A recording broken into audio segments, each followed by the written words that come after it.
All right, let's get straight to it. We're talking about something called cumulative grief. Now, what does that mean in plain English? It means you're dealing with more than one loss, often in a short space of time. It's not just one sad event, it's a series of them. Imagine you're carrying a backpack, and with each loss, another heavy rock gets tossed in. First, maybe you lose a beloved pet. That's one rock. Then, a close friend moves far away. That's another rock. Before you know it, that backpack is weighing you down, making every step harder than the last. This isn't about one single moment of sadness. It's about the buildup, the accumulation of sorrow. These losses don't always have to be about death either. That's a common mistake people make. Of course, losing a loved one is a profound loss, but cumulative grief can also come from losing your job, a serious health diagnosis, the end of an important relationship, or even a significant financial setback. Each of these events creates a sense of loss, a feeling that something important has been taken away.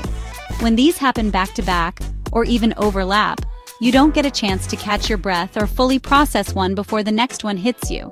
It's like wave after wave crashing over you, and you're just trying to stay afloat. Think about it this way. Your emotional resources are like a bank account. Each loss makes a withdrawal. If you have several losses close together, you're making big withdrawals without enough time to make deposits.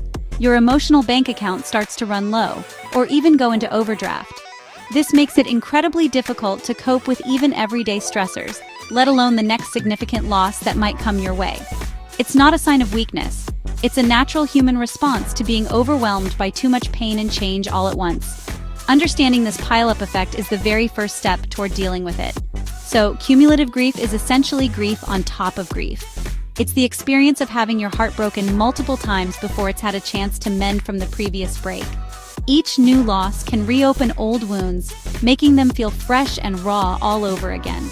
It's a heavy burden to carry, and it can feel incredibly isolating. You might look around and wonder why you're struggling so much, especially if the individual losses seem manageable on their own. But it's the combination, the sheer volume of grief, that creates this unique and challenging situation. Recognizing this pattern is crucial because it changes how you need to approach healing. Now, when this cumulative grief isn't addressed, or when you just don't get a break, it can morph into something even tougher: compounded grief and complicated grief. Let's break that down. Compounded grief is when each new loss doesn't just add to the pile, it actually intensifies the grief you felt for previous losses. It's like an echo chamber for your pain. So, if you lost your parent, and then shortly after you lose a cherished pet, the sadness from your parents' passing might suddenly feel 10 times stronger. It all gets mixed together into one overwhelming emotional soup, making it hard to tell one source of pain from another. Complicated grief, sometimes called persistent complex bereavement disorder, is a whole other animal. This is when the normal grieving process gets stuck. Instead of gradually feeling a bit better over time, the intense pain and sorrow continue, often for years, and it significantly impacts your ability to live your life. You might find yourself unable to accept the loss, constantly yearning for what's gone, or feeling like life has no meaning. With cumulative losses, the risk of developing complicated grief goes up. Why? Because your system is overloaded. You haven't had the space or the resources to process each loss properly, so it all just gets stuck in your emotional gears. Think of it like this. Your emotional system is designed to process loss, but it needs time and energy to do so. When you face loss after loss after loss, it's like a factory assembly line that suddenly gets triple the workload with no extra workers and no time for maintenance. Things start to break down. The grief doesn't move through you, it settles in and becomes a heavy, constant presence. This isn't your fault.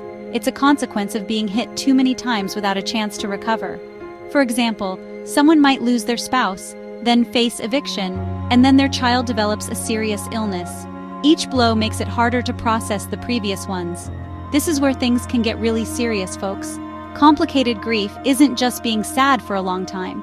It can lead to significant mental health challenges like depression and anxiety, and can even affect your physical health.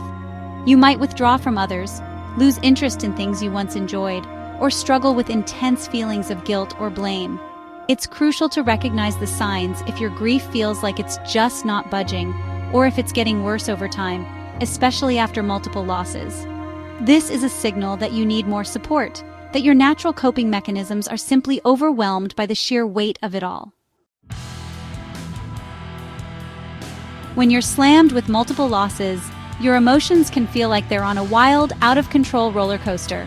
One minute you might feel a deep, gut-wrenching sadness, the kind that makes it hard to breathe. The next, you could be filled with anger at the situation, at the world, sometimes even at the people you've lost, or at yourself. Then confusion might set in, making it hard to think straight or make simple decisions.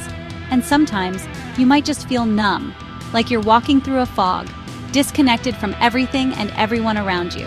These feelings can be incredibly intense and can change without warning, leaving you feeling exhausted and bewildered. This emotional whiplash is a hallmark of dealing with cumulative grief. Because you're processing so many different layers of pain simultaneously, your emotional responses can become magnified and unpredictable. You might find yourself overreacting to small things or, conversely, feeling strangely detached from significant events. This isn't a sign that you're going crazy. It's a sign that your emotional system is under extreme stress. Imagine trying to listen to 5 different songs playing loudly at the same time. It would be overwhelming and confusing, right? That's what's happening inside your heart and head when you're dealing with loss after loss. The constant barrage of painful emotions is also incredibly draining, both mentally and physically. You might find yourself feeling tired all the time, even if you're getting enough sleep. This is often called grief fatigue. Your brain is working overtime trying to process everything, and your body feels the strain. This exhaustion can make it even harder to cope with your feelings or engage in activities that might normally help you feel better. It can affect your appetite, your ability to concentrate, and your motivation to do even simple daily tasks. It's a heavy, weary feeling that can seem to permeate every aspect of your life. Furthermore, experiencing multiple losses can shake your sense of safety and security in the world. If bad things keep happening, it's natural to start feeling like the world is an unpredictable and dangerous place. You might become more anxious or fearful, constantly bracing for the next blow. This can lead to withdrawing from social connections, even though those connections are often what you need most. Your belief systems might be challenged, and you might question things you once took for granted. This profound impact on your worldview is a significant part of the emotional toll of cumulative grief, making the path to healing feel even more daunting. Alright, so we've talked about how tough cumulative grief is. Now, let's get real about what you can do. The first, and maybe the most important step, is to acknowledge the sheer weight of what you're carrying. Don't try to minimize it or tell yourself to just get over it. That's not how this works. You have to give yourself permission to grieve each and every loss, no matter how big or small it seems in comparison to others. Say it out loud. I am dealing with a lot, and it's okay that this is hard. Acknowledging the pain is not wallowing. It's the starting line for healing. It's about being honest with yourself. Next, you've got to find ways to let some of that pressure out. Talking is huge. Find someone you trust, a friend, a family member, a support group who will just listen without judgment. If talking feels too hard, try writing. Journaling can be an incredibly powerful tool for processing emotions. Just get it all out on paper. And don't underestimate the power of small, gentle acts of self-kindness.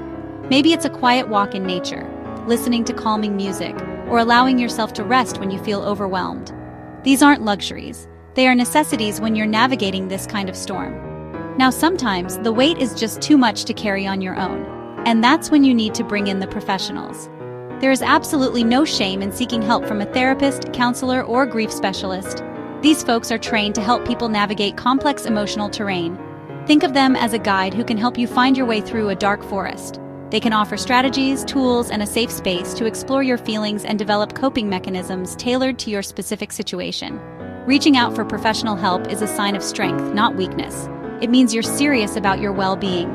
Finally, let's talk about building up your mental and emotional strength for the long haul. This means focusing on the fundamentals. Try to get decent sleep, nourish your body with reasonably healthy food, and engage in some form of gentle movement if you can. These things won't magically erase your grief, but they will give your body and mind the resources they need to cope. Remember, healing from cumulative grief is a marathon, not a sprint. There will be good days and bad days. Be patient with yourself. Offer yourself the same compassion you would offer a friend. Healing is possible, step by tiny step, and you deserve to find peace again.